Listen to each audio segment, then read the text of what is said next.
Contractor John. Today we're going to talk about hammers and how to nail correctly. First of all, there's a couple different kind of hammers. You've got your straight claw type, and the claw is straight. You can use it for demolition and rough framing and stuff. Then you've got your curved type claw. A lot of guys will use this type for finishing work and stuff. This is a really, really old one. You can tell it's got a wooden handle and stuff. And a little side note, in the old days, the trim carpenters used to drill a hole in the bottom of the hammer and then fill that hole with soap, bar soap, or beeswax, and then they would set their finished nail in there, get a little wax or soap on it, and then hammer it in, and that would give a little lubrication for the nail and make it go in a little bit easier. So just a little trick that they used or whatever. So that's your two kind of carpentry hammers. Then you've got this specialty hammer I want to talk about for a minute. This is a roofing hammer, and it's interesting about a couple of reasons. The face is serrated so that it'll strike the nail and not slip off. And then if you see on the edge of the hammer here, it's got a blade right here and two screws that hold that blade, and it gives you a little bit of adjustment how far you can stick that blade out or whatever. And that is for cutting the shingle. You grab the shingle and you just take it and you cut it, and that blade, that little hook there, will hook the shingle and allow you to cut it pretty quickly.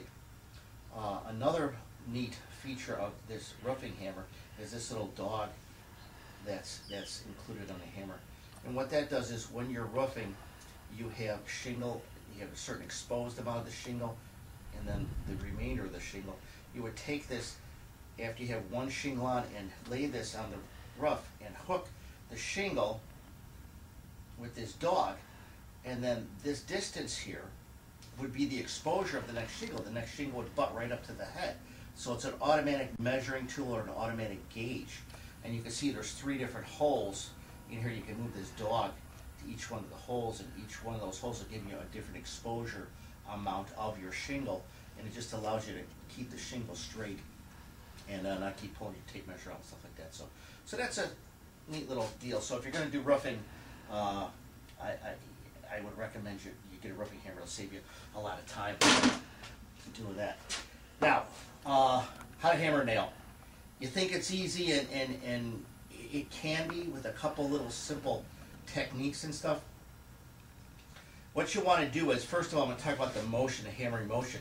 Some people say that they go like this, and that's the wrong way to do it. You want limited motion in your shoulder, because when you're moving all three parts, your wrist, your lower arm, and your upper arm, you can't really control where that hammerhead's going to be or where it's going to go.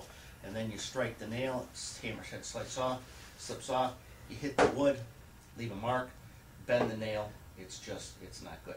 So the majority of the motion when you're hammering is in the lower arm and in the wrist, a lot in the wrist. Not totally in the wrist, but the wrist comes into play here, and you want to, see my arm now, a little bit of motion at the shoulder and a little bit of motion at the elbow, but most of it is at the wrist. You tip down. You want that hammerhead to strike the nail flush, flat, not angled like this, not angled like this. You want it to fit flush. So start your nail, get a couple of taps, and then when you hammer, like I said, you want to come up and down, and when you strike, you want to be flush. You don't want to be striking like this. You don't want to be striking like this, where it's going to slide off or slide to the side or whatever. You want to keep it, and the farther the nail gets down, the more motion you can have with your upper arm in there, because it's not going to bend.